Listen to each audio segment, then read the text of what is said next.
In this gripping tale of racism and resilience, Nathaniel Calloway, a successful black CEO, faces relentless prejudice in a small town while attempting to bring positive change.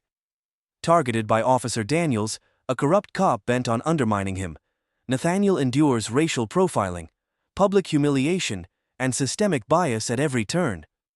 As tensions escalate, the town's deep-seated racism is laid bare, exposing the abuse of power and fear-driven resistance to progress.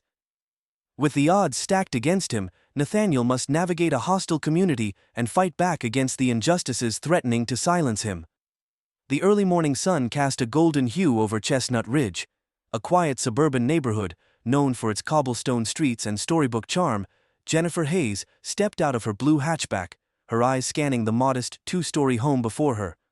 It was the kind of house she'd dreamed of: a red brick facade, a white picket fence, and a sprawling oak tree in the front yard.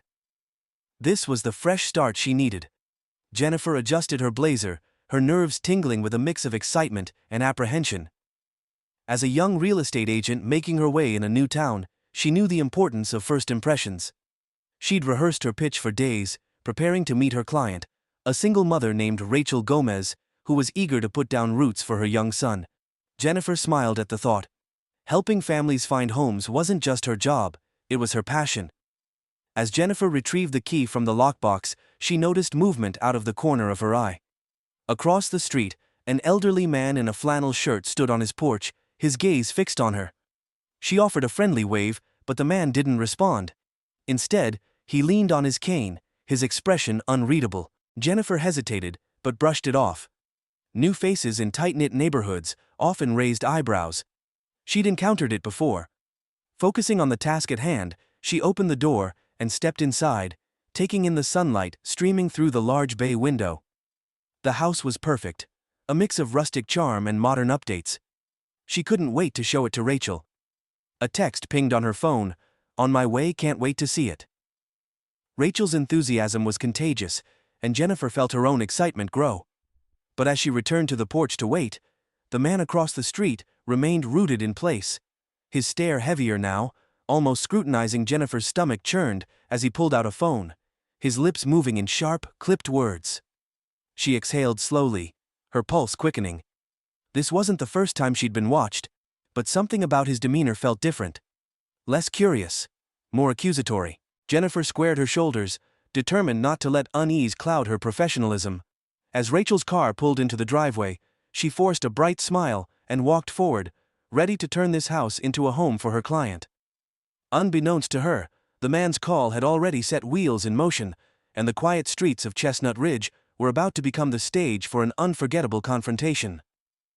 The aroma of freshly brewed coffee mingled with the scent of sizzling bacon, wafting through the modest diner in the heart of Brambleton, a small town tucked between rolling hills and forgotten highways. The place had a rustic charm: checkered tablecloths, a chalkboard menu propped against the counter, and a jukebox in the corner that hadn't worked in years. Locals occupied most of the booths, their conversations blending into a low hum of small-town chatter. For them, this was another unremarkable morning. At the counter, Nathaniel Calloway stirred a packet of sugar into his coffee, his tailored blazer draped neatly over the back of his chair. His polished demeanor stood out in the laid-back crowd, but he seemed perfectly at ease, blending in as though he belonged. To the untrained eye, Nathaniel could have been anyone, just another man grabbing breakfast before starting his day. Few would guess that he was one of the most powerful figures in the state, the CEO of Callaway Solutions, a tech firm revolutionizing artificial intelligence and digital security. His name often graced the pages of business magazines, and his company's innovations were the subject of TED Talks and academic papers alike. Nathaniel glanced at his watch, its sleek black face reflecting the sunlight streaming through the window. He wasn't in a rush, his next meeting wasn't until the afternoon, but he'd learned to manage his time meticulously. Even when his schedule allowed for a leisurely moment like this, he never completely disconnected from his responsibilities. Still, he valued the simplicity of these brief escapes from his high-stakes world. This diner, with its outdated decor and unpretentious atmosphere, reminded him of the places he'd frequented growing up in a working-class neighborhood on Chicago's South Side. As he sipped his coffee, a faint smile played on his lips. The waitress, A middle-aged woman named Rita, with a kind face and a weary gait, approached with a plate of pancakes and eggs. "Here you go, hon," she said, sliding the plate in front of him. "Let me know if you need anything else." "Thanks, Rita," Nathaniel replied, his voice warm. He'd only been to this diner a handful of times, but he made it a point to remember people's names. It was a small gesture, one that reminded him to stay grounded, despite the world of boardrooms and billion-dollar contracts he inhabited. As he cut into his pancakes, Nathaniel became aware of the glances. It wasn't unusual. His sharp suit and polished demeanor often drew attention in places like this. But today, the stares felt more pointed. A man seated a few tables away, wearing a faded flannel shirt and a trucker hat, muttered something to his companion. The two exchanged a look before glancing back at Nathaniel. He caught snippets of their conversation. "Who does he think he is? This ain't the city." Nathaniel pretended not to notice, focusing instead on the syrup pooling around his pancakes. He was no stranger to these moments, the subtle, often unspoken tension that came with being a black man, in spaces where people assumed he didn't belong. He'd dealt with it his entire life. From the condescending professors at his Ivy League alma mater, to the wary glances of colleagues at networking events. It was exhausting, yes, but not surprising. Just as he was finishing his meal, the door jingled, and a tall man in a sheriff's uniform stepped inside. Sheriff Grayson, as his badge identified him, exuded an air of authority that seemed almost theatrical. His boots clunked heavily against the tiled floor as he scanned the room, his gaze eventually landing on Nathaniel. He paused for a moment, then made his way to the counter, leaning against it casually. "Morning, Sheriff," Rita greeted, her tone polite but not particularly warm. "Morning, Rita," Grayson replied before turning his attention to Nathaniel. "Haven't seen you around here before?" Nathaniel looked up from his coffee, meeting the sheriff's gaze with a calm, measured expression. "Just passing through," he said. "Thought I'd grab some breakfast before heading to my meeting." The sheriff raised an eyebrow, clearly unimpressed. "Meeting, huh? What kind of meeting brings a man like you to a place like this?" Nathaniel set his coffee cup down, his movements deliberate. "Business," he replied evenly. "I'm here to meet with some local investors about a development project." Grayson's lips twitched, almost forming a smirk. "Investors, huh? Fancy suit? Expensive watch? You sure you're not here to stir up trouble?" The diner grew noticeably quieter. Conversations dwindled to whispers, and eyes darted between Nathaniel and the sheriff. Rita hovered nearby, her discomfort evident. Nathaniel's jaw tightened, but he maintained his composure. "I assure you, Sheriff, I'm here for legitimate reasons. If you'd like, I can show you my credentials." Grayson waved a hand dismissively. "Don't need to see all that. Just making sure you're not out of place, is all. Folks around here aren't used to strangers." Nathaniel forced a polite smile, though his patience was wearing thin. "I'll be on my way soon. Thanks for your concern." Grayson studied him for another moment, before stepping back, clearly unsatisfied, but unwilling to push further. He tipped his hat to Rita and sauntered out, leaving an uneasy tension in his wake. Nathaniel exhaled slowly, finishing the last of his coffee. He could feel the weight of the other diners' gazes, but chose to ignore them. Instead, he signaled Rita for the check, slipping a generous tip under his plate before heading to the register. As he stepped outside into the crisp morning air, Nathaniel's phone buzzed. He pulled it from his pocket and saw a message from his assistant. "The investors are ready to meet. Location confirmed at Brambleton Town Hall." Nathaniel glanced across the parking lot at the diner. Through the window, he caught a glimpse of the man in the trucker hat, who was still watching him, his expression unreadable. Nathaniel tucked his phone back into his pocket and straightened his blazer. This wasn't the first time his presence had raised eyebrows, and it wouldn't be the last. But he wasn't here to make people comfortable. He was here to get results. And whether the people of Brambleton liked it or not, Nathaniel Calloway wasn't going anywhere. Nathaniel Calloway pulled into the gravel lot of Brambleton Town Hall, the tires of his luxury SUV crunching against the uneven surface. The modest brick building stood at the center of the small town, its faded facade a reflection of Brambleton's outdated infrastructure. A large oak tree stretched its branches over the entrance, casting long shadows across the lawn. Nathaniel stepped out of his vehicle, his polished leather shoes landing with a quiet thud on the gravel. He straightened his blazer and adjusted the cuffs of his crisp white shirt, his every movement deliberate and composed. While he was no stranger to boardrooms filled with skepticism, this small-town setting felt different. The hostility here wasn't hidden behind polite smiles or probing questions. It was overt, tangible, and it clung to the air like humidity on a summer day. The investors he was meeting had expressed interest in partnering on a development project, an ambitious plan to modernize Brambleton's infrastructure and revitalize the local economy. But Nathaniel wasn't naive. He knew that for every person eager to see progress, there would be others who viewed him as an outsider threatening their way of life. As he approached the entrance, the door swung open, and a middle-aged man in a rumpled suit stepped out. His badge identified him as Paul Granger. The town manager. Granger's eyes swept over Nathaniel, his expression shifting from surprise to thinly veiled skepticism. "Mr. Calloway," Granger said, extending a hand that felt more like an obligation than a greeting. "Didn't expect you to arrive so early." Nathaniel accepted the handshake, his grip firm but polite. "Punctuality is a habit of mine," he replied smoothly. "I look forward to discussing how we can bring value to Brambleton." Granger's lips twitched into a half-smile, but it didn't reach his eyes. "Right. Well, the others should be arriving shortly. Let me show you to the conference room." Inside, the building's age was even more apparent. The walls were lined with peeling paint, and the faint hum of fluorescent lights added to the outdated ambiance. Nathaniel followed Granger down a narrow hallway, his polished shoes clicking against the scuffed linoleum floor. The conference room was small and sparsely furnished, with a mismatched table and chairs that looked like they'd been scavenged from a storage closet. Granger gestured to a seat at the far end of the table. "Make yourself comfortable," he said. "Coffee's in the corner if you want some." Nathaniel thanked him but declined, instead pulling out his laptop to review his presentation notes. As he worked, he could feel Granger's eyes lingering on him, as if the man were trying to reconcile Nathaniel's poised demeanor with whatever assumptions he'd already made. The first of the investors arrived shortly after Eleanor Hastings, a sharp-eyed woman in her late 50s, entered with a leather-bound notebook tucked under her arm. She introduced herself warmly, her handshake genuine, and took the seat closest to Nathaniel. He appreciated her professionalism. It was a small reprieve from the growing tension in the room.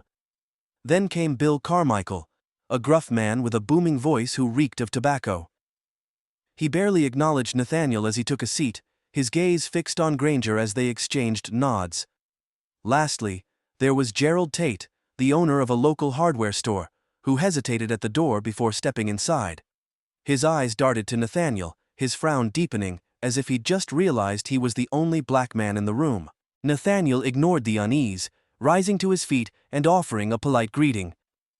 "Good morning, everyone. Thank you for taking the time to meet with me today." Eleanor returned his smile, but the others were less enthusiastic.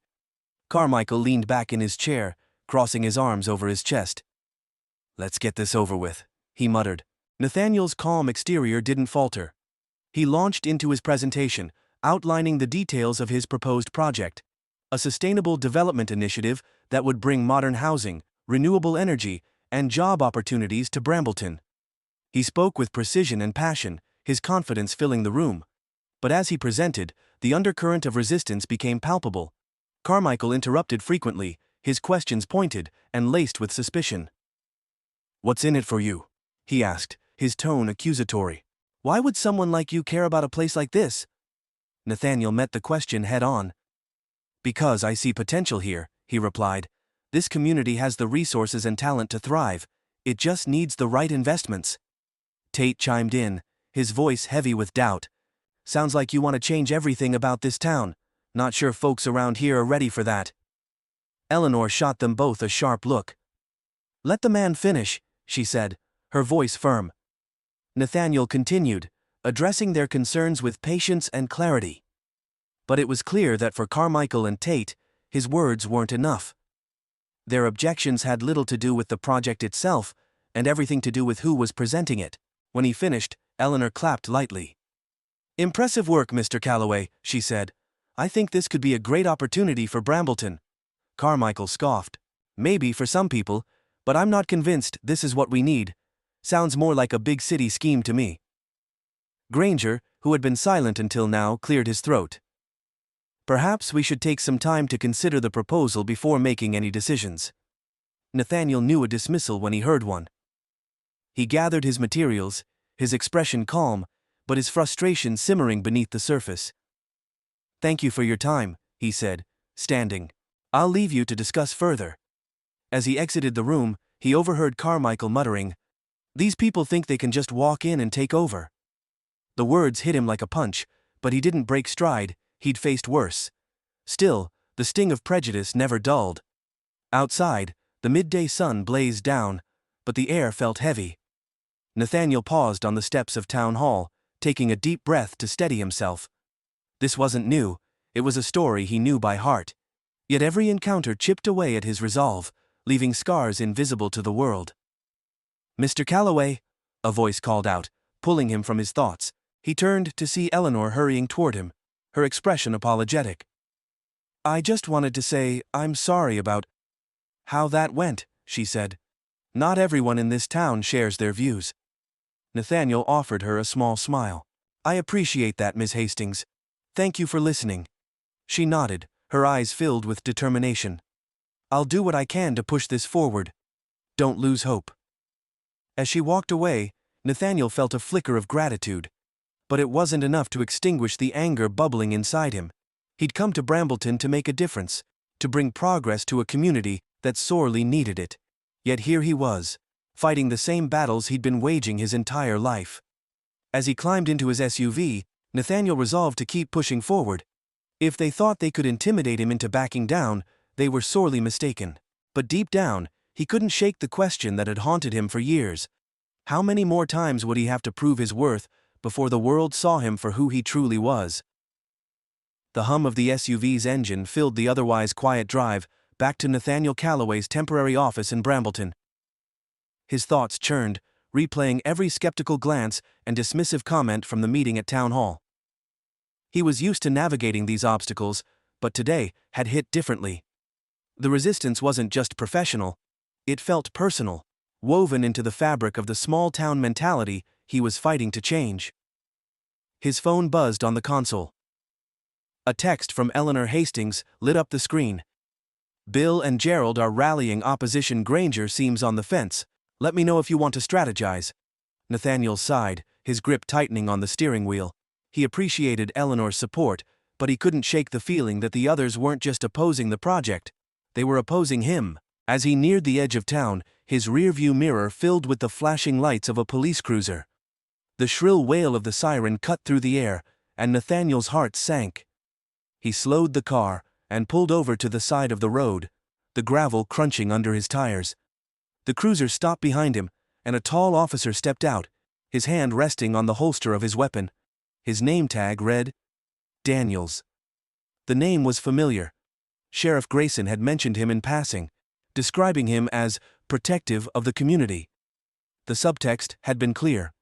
Nathaniel rolled down his window, keeping his hands visible on the steering wheel. Daniels approached, his expression a mask of suspicion.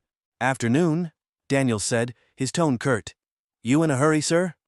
"No, officer," Nathaniel replied evenly. "Is there a problem?" Daniels leaned down, peering into the SUV.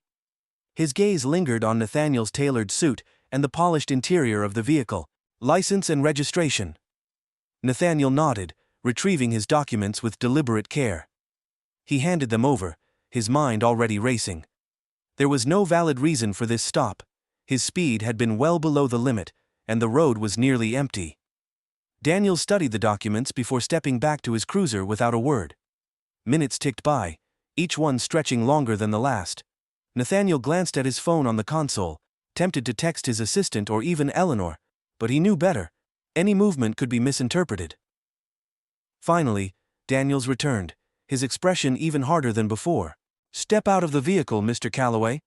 Nathaniel frowned but complied, exiting the SUV slowly. "May I ask what this is about, officer?" Daniels's hand hovered near his holster as he stepped closer. "We've had reports of a suspicious vehicle matching this description seen circling the area." "Mind telling me what you're doing here?" Nathaniel kept his tone calm, though his pulse quickened. "I just left a meeting at Town Hall. I'm here on business." Daniel's gaze narrowed. "Business, huh? Mind proving that?" Nathaniel bit back his frustration. "You're welcome to call Paul Granger, The town manager, he can confirm my meeting. Daniel's lip curled slightly, a hint of a smirk breaking through his professional mask. Let's not get ahead of ourselves. We'll take this one step at a time. He turned and waved toward the cruiser. A second officer stepped out, this one a woman with a more neutral expression. Daniels muttered something to her, before turning back to Nathaniel. Mind if we take a look inside the vehicle? Daniels asked, though his tone suggested it wasn't really a question. Nathaniel stiffened. I'd prefer not, unless you have a warrant. Daniel's smirk deepened. You've got nothing to hide, right? Before Nathaniel could respond, the second officer approached, her expression unreadable. Officer Daniels, she said quietly. This seems unnecessary. His credentials check out, and there's no probable cause. Daniels shot her a sharp look. Stay out of it, Mitchell, I've got this. Nathaniel took a steadying breath, keeping his voice level. Officer Mitchell is correct, I've done nothing wrong, and unless you have a legitimate reason, I'd like to be on my way.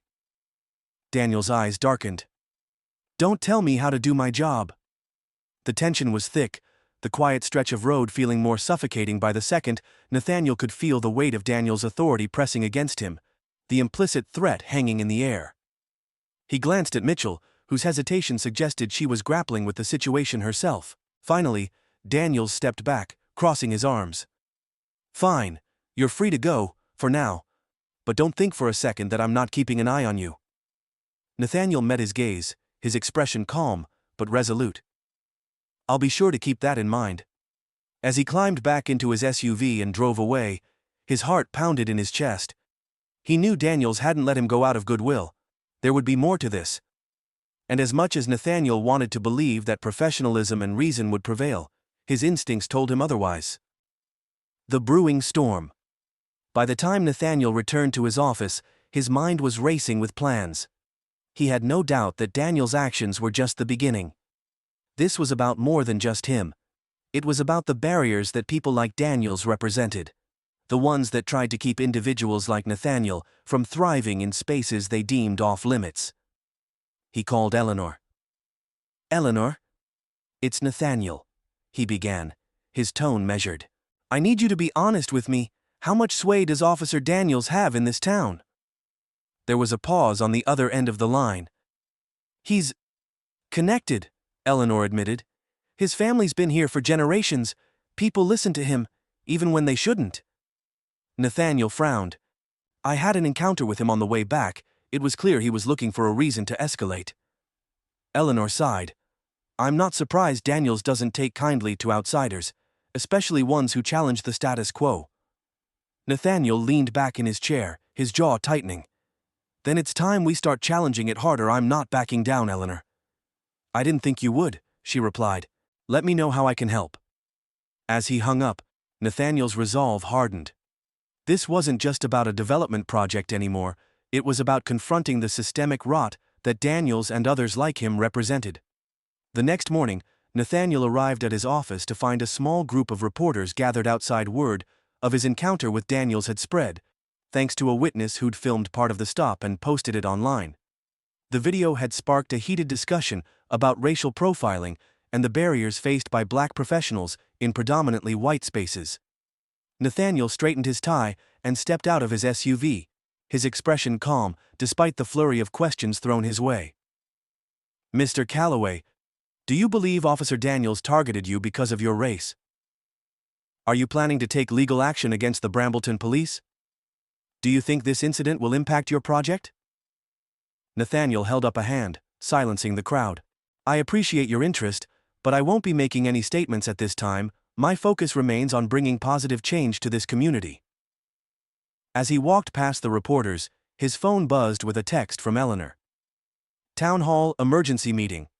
Scheduled for tonight, Granger wants you there. Nathaniel exhaled sharply. The pieces were moving faster than he'd anticipated. Whatever happened at this meeting, it would be pivotal. That evening, Nathaniel arrived at Town Hall, where a crowd had already gathered.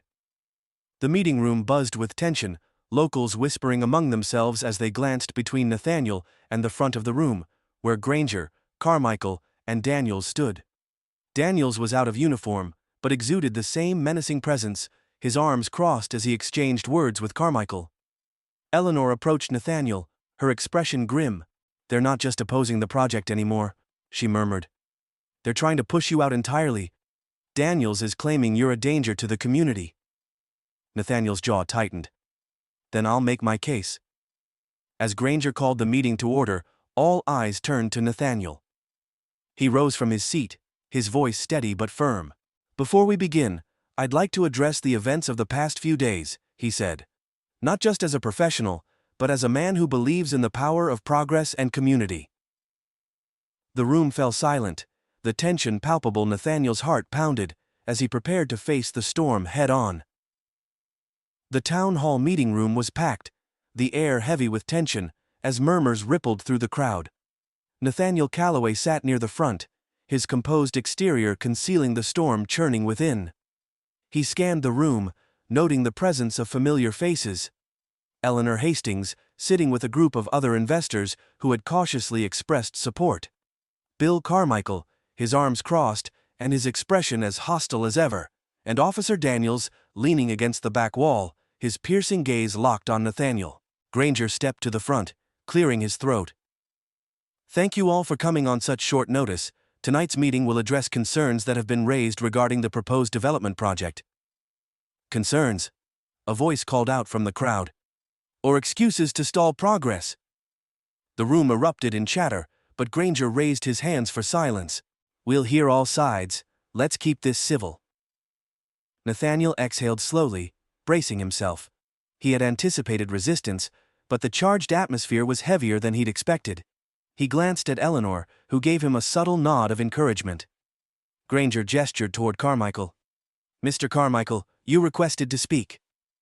Carmichael rose, his bulk towering over the seated crowd. "I'm not opposed to growth," he began, his gravelly voice dripping with insincerity. "But we need to ask ourselves, who is this growth really for? People like Mr. Calloway claim they want to help small towns like ours. But what do we really know about their intentions? How can we trust someone who's only been here a few weeks to have our best interests at heart?" A wave of murmurs spread through the room. Nathaniel clenched his jaw, his fingers tightening around the edges of his chair. Carmichael's words were thinly veiled dog whistles, feeding into the fears and prejudices of the community. Eleanor stood abruptly. "Mr. Calloway's proposal has been transparent from the beginning," she said, her voice steady but firm. "He's laid out a clear plan to bring jobs and modern infrastructure to Brambleton. If you're questioning his intentions, you're ignoring the facts." Carmichael smirked. "Facts, huh? The fact is he's an outsider.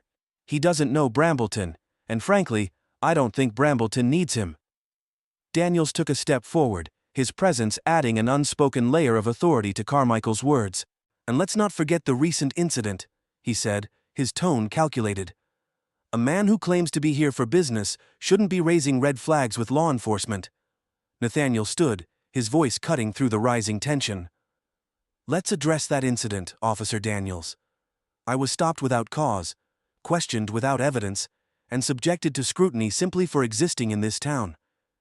If that's raising red flags, then perhaps we should be questioning the system, not me." The room fell silent, the weight of his words hanging in the air. Daniel's jaw tightened, but before he could respond, Mitchell, who had quietly entered the room, spoke up. "Mr. Calloway's account is accurate," she said, stepping forward. "I was present during the stop. There was no probable cause, and I made that clear at the time." A ripple of surprise spread through the crowd. Daniels turned sharply to face her, his face darkening. "Mitchell, you're out of line." "With all due respect, sir," she replied, her voice steady. "I'm stating the facts. The law applies equally to everyone, and Mr. Calloway's rights were violated." Nathaniel felt a flicker of gratitude, though the tension in the room remained thick. Daniels glared at Mitchell before turning back to the crowd, his voice rising. "This isn't about rights or wrongs, it's about protecting our community, and I'll be damned if I let someone come in here and disrupt the balance we've worked so hard to maintain." "Balance?" Nathaniel said, his voice sharp. "What balance is that, officer? The kind that keeps this town stagnant and resistant to change, the kind that judges a man by the color of his skin rather than the content of his character?" The room erupted into heated debate, voices clashing as supporters and detractors argued over Nathaniel's words. Granger banged his gavel, struggling to regain control. "Enough!" Granger shouted, silencing the room. He turned to Nathaniel, his expression unreadable. "Mr. Calloway, you've made your case, but the fact remains that many in this community are uncomfortable with the pace and scale of the proposed changes. And how many of those concerns are rooted in genuine issues as opposed to baseless fears?" Nathaniel shot back, his frustration finally surfacing. "I'm here to help Brambleton thrive, not to tear it apart, but progress requires openness, not fear." Granger hesitated, clearly torn. "I suggest we table this discussion for now. The town council will deliberate and announce a decision later this week." Nathaniel's chest tightened. Tabling. The discussion felt like a thinly veiled attempt to delay, to let the opposition solidify their resistance. He scanned the room, noting the triumphant smirk on Carmichael's face and the glint of satisfaction in Daniels's eyes. As the meeting adjourned, the crowd began to disperse, but Nathaniel remained seated, his thoughts racing. Eleanor approached, her expression a mix of anger and concern. "We can't let this go, Nathaniel," she said quietly. "They're playing dirty, and you need to push back." He nodded, his resolve hardening. "We will, but we need a strategy." Before Eleanor could respond, a commotion at the back of the room drew their attention. Daniels was arguing with a group of younger residents, their voices raised in defiance. "You're the problem with this town," one of them shouted, their frustration echoing Nathaniel's sentiments. "You and people like Carmichael are holding us back." Daniels stepped closer, his posture intimidating. "Watch your tone, kid." Nathaniel rose, making his way toward the confrontation. "Enough," he said firmly, stepping between Daniels and the group. "We're not solving anything by shouting at each other." Daniels sneered. "Look who's playing hero, trying to rally the youth to your side now." "I'm trying to bring people together," Nathaniel replied. "Something you clearly have no interest in." The room was thick with tension, the air seeming to crackle with unspoken words. Nathaniel locked eyes with Daniels, the challenge in his gaze unmistakable. "This isn't over," Daniels said, his voice low and menacing. "No," Nathaniel replied, his voice equally steady. "It's not." As Nathaniel left the town hall, his mind was already working. He knew the stakes had escalated. This wasn't just about a development project anymore, it was about confronting the deeply ingrained biases and systemic barriers that Daniels and his allies represented.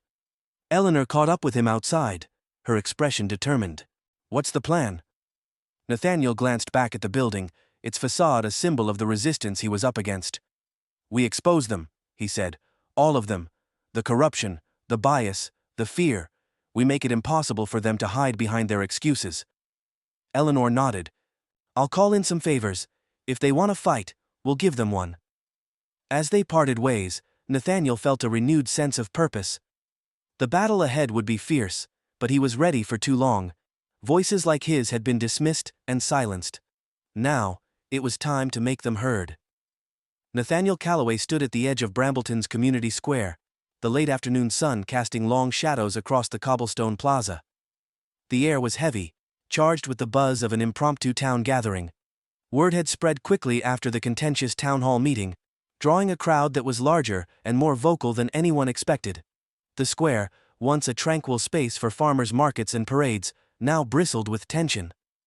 Nathaniel adjusted his blazer, his gaze fixed on the makeshift podium set up near the town fountain. He knew this was no ordinary meeting. This was a stage where everything he had fought for would come to a head. To his right stood Eleanor Hastings, her expression steely. To his left, a few of the younger residents who had confronted Officer Daniels the previous night.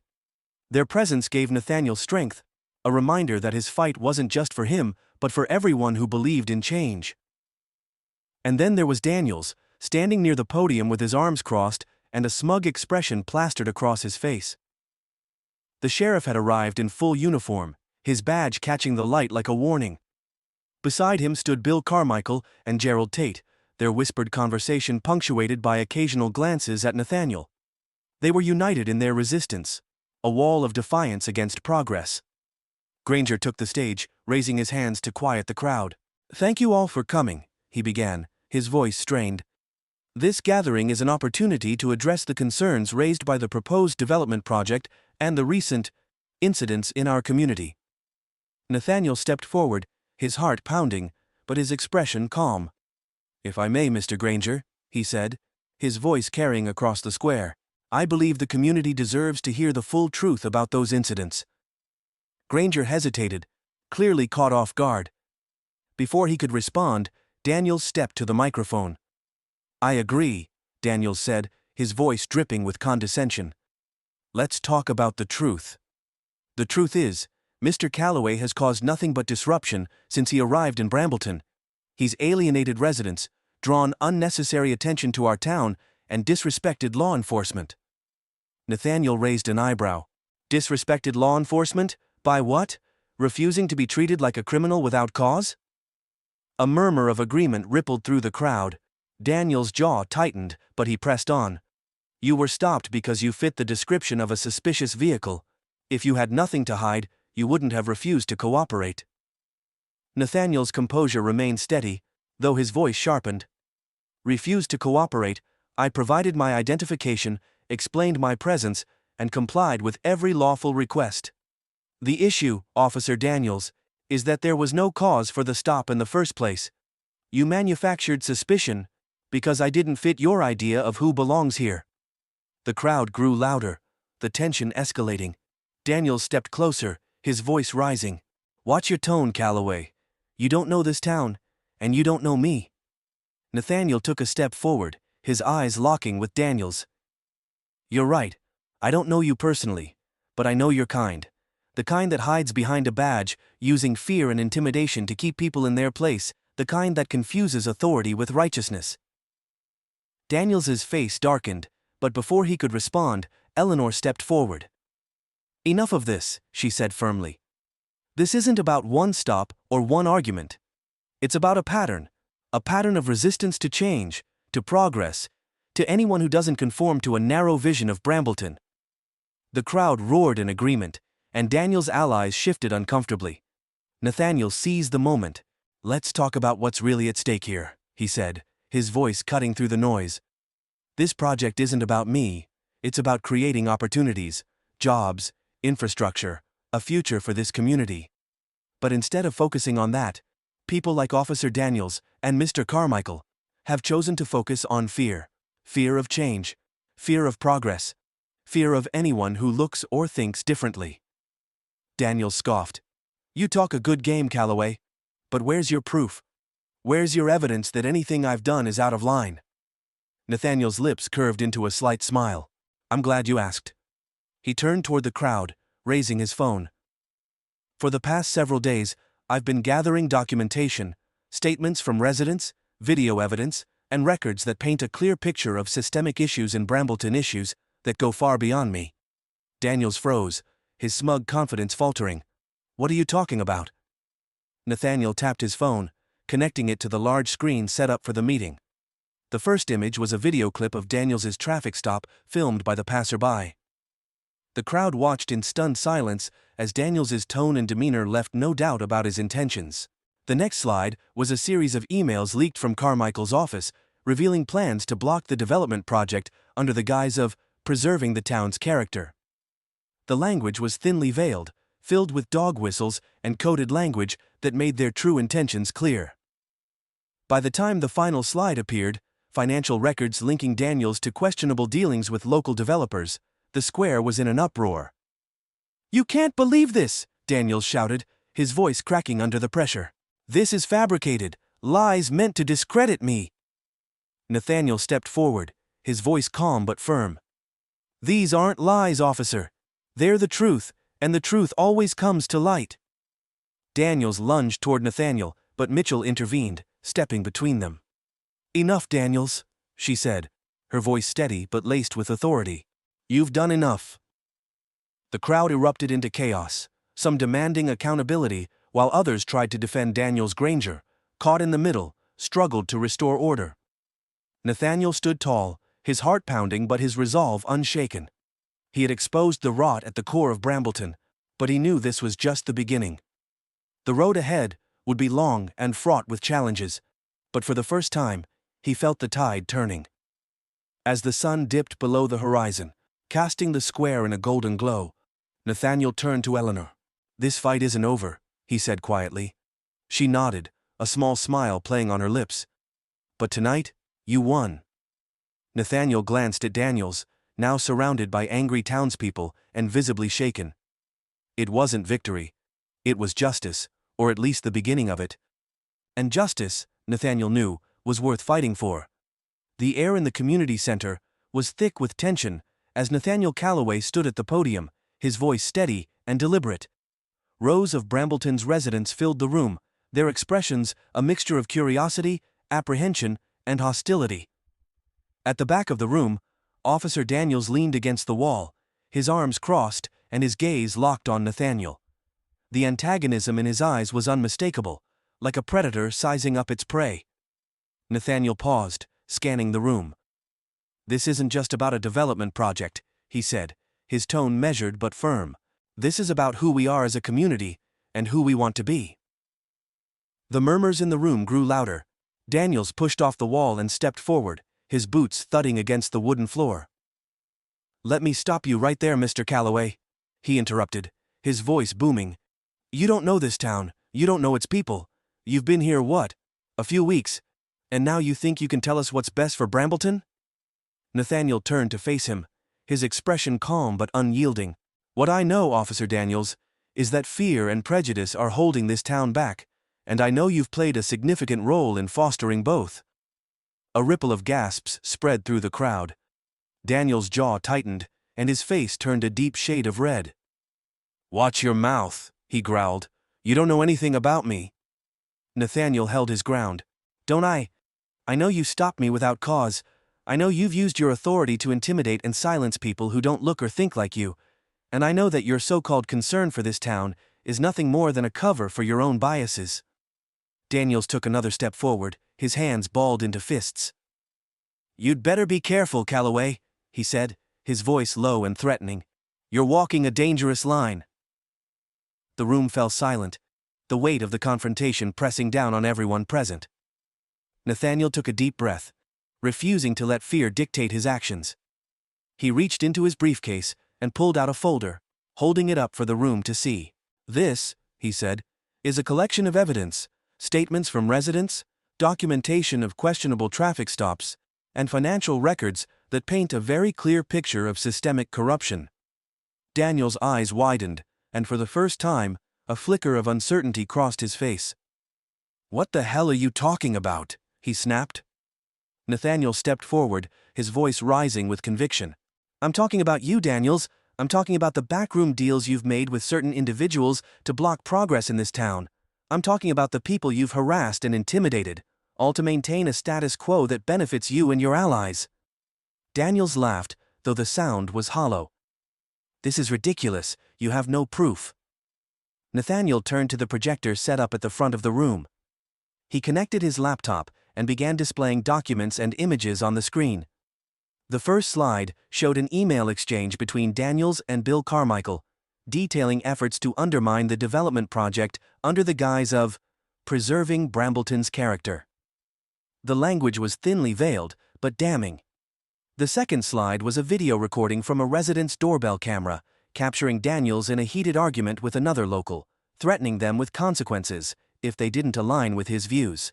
The final slide was a spreadsheet linking Daniels to questionable financial transactions involving a local developer notorious for blocking affordable housing initiatives. The room erupted into chaos. Some residents shouted in outrage, while others exchanged stunned whispers. Daniels' face contorted with fury, his bravado crumbling under the weight of the evidence. "This is a smear campaign," Daniels bellowed, his voice cracking. "You think you can come here and destroy my reputation with lies?" Nathaniel didn't flinch. "These aren't lies, Daniels. This is the truth, and it's time for this town to face it." Daniels lunged toward Nathaniel, but Eleanor Hastings stepped between them, her voice cutting through the noise. "Enough!" she shouted. "This isn't a courtroom, and you're not above accountability, Daniels." Mitchell, who had been watching from the side, stepped forward. "Daniels, you're out of line," she said firmly. "I think it's time you step back." Daniels glared at her, his chest heaving. "Don't you dare side with him, Mitchell." "I'm not siding with anyone," she replied. "I'm siding with the truth."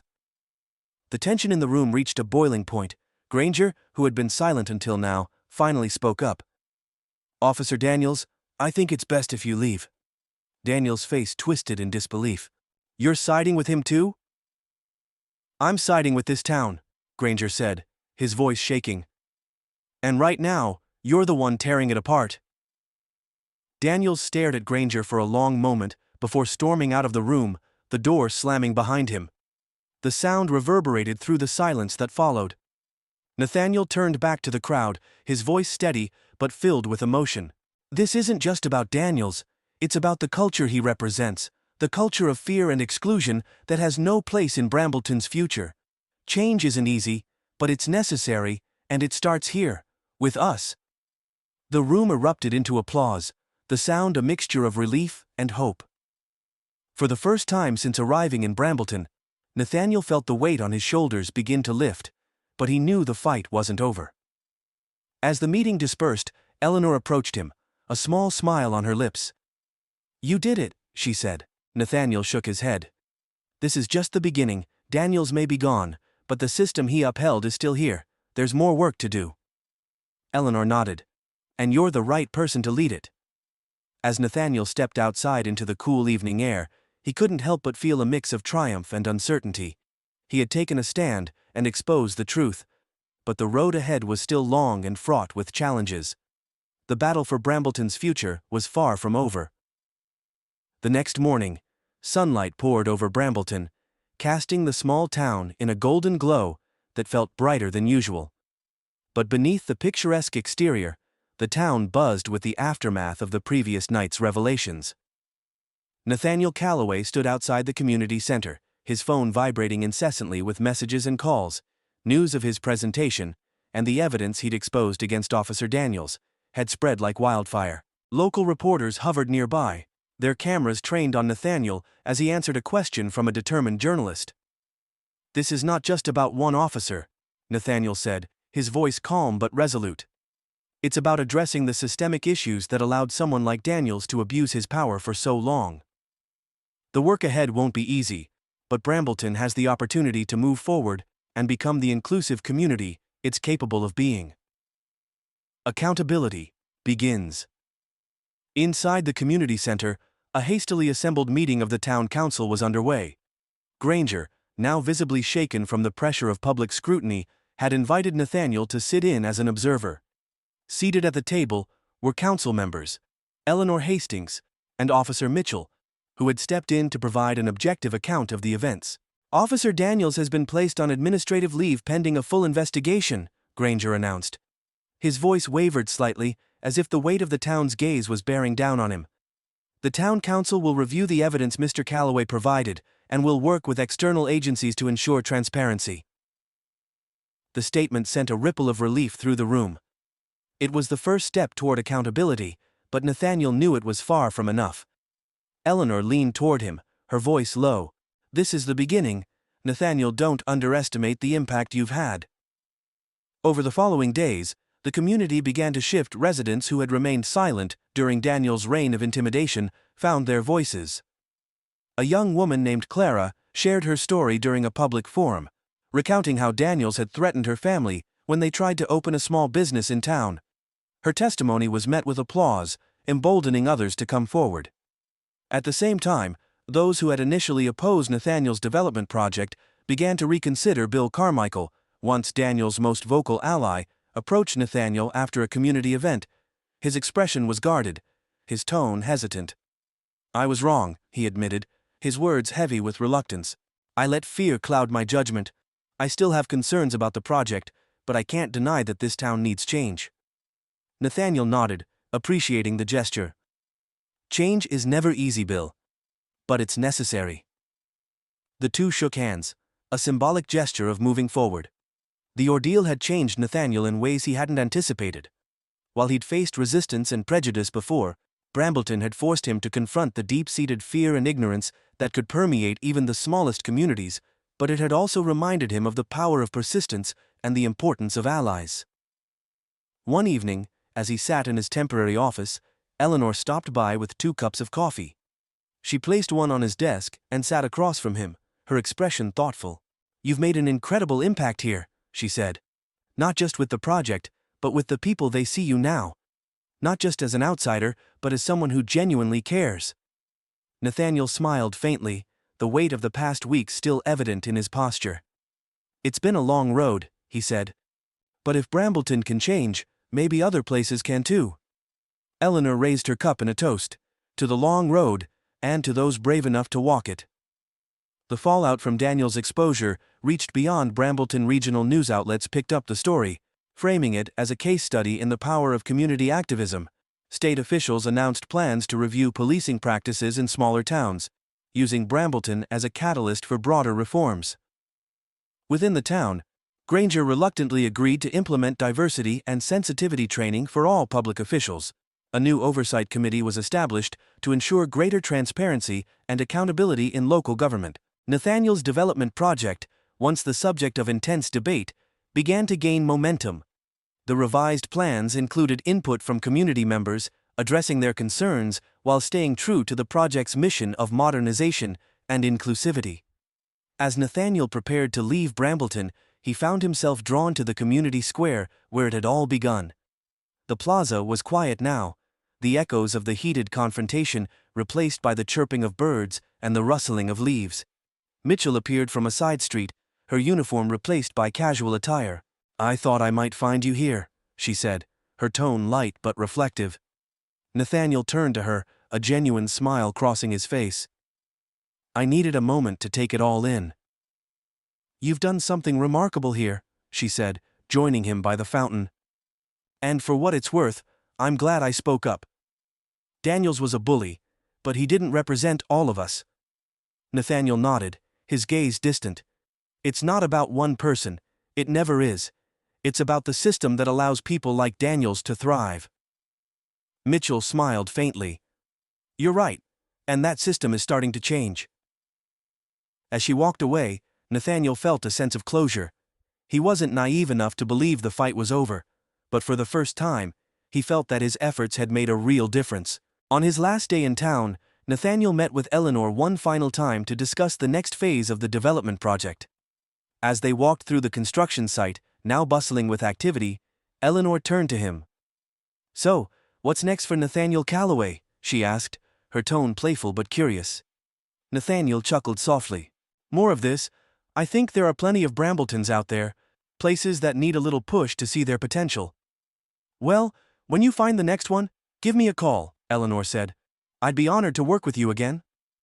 Nathaniel extended his hand, and Eleanor shook it firmly. "It's a deal." As he drove out of Brambleton, the town's familiar streets fading into the distance, Nathaniel felt a renewed sense of purpose. The road ahead would be long, but he was ready for it. Brambleton had taught him that change was possible, even in the face of overwhelming resistance. And for Nathaniel, that was more than enough to keep going. Nathaniel Calloway's car sped along the highway, Brambleton fading into the distance. The town's tree-lined streets, which had once seemed cloistered and unwelcoming, now held a different meaning. A place where walls had begun to crumble and bridges had started to form. He glanced at the rearview mirror, catching a final glimpse of the distant spires of the community center before they disappeared completely. For Nathaniel, Brambleton had been more than a project. It was a battle that tested his resolve, his principles, and his belief in change. He had arrived as an outsider, a successful CEO intent on bringing progress to a struggling community. But he left as something more, a catalyst for transformation, not just for Brambleton, but for himself. Nathaniel had faced opposition at every turn, skepticism from the town's leadership, hostility from those who feared change, and overt prejudice from Officer Daniels and his allies. Yet, through it all, he had remained steadfast. His strategy had never been about retaliating with anger or succumbing to despair. It was about persistence, facts, and a belief that the truth could spark change. The man who left Brambleton was not the same as the one who had arrived. He carried the scars of the confrontation, but those scars were marks of growth, not defeat. He had learned to trust in the power of allies, like Eleanor Hastings and Officer Mitchell, whose courage reminded him that even in the darkest systems, there were individuals willing to fight for what was right. Nathaniel's fight in Brambleton also reinforced a lesson he had long understood. Change, real change, is never easy. It requires a willingness to face discomfort, to challenge entrenched systems, and to weather the backlash that inevitably follows. But it was worth it. As he drove toward his next destination, Nathaniel felt a renewed sense of purpose. There were more Brambletons out there, more towns trapped by fear and resistance to progress. He was determined to help them, one step at a time. The events in Brambleton were a microcosm of larger societal struggles. The systemic biases that allowed Daniels to wield his authority unchecked were not unique to the town. They were emblematic of a nationwide issue. Nathaniel's confrontation with Daniels had illuminated the ways in which fear and prejudice could infect even the smallest communities, shaping policies, interactions, and opportunities. But Brambleton had also shown the potential for change. The town's residents, initially divided and hesitant, had begun to come together. The courage of people like Clara, who shared her story of Daniels's intimidation, demonstrated the power of individual voices in sparking collective action.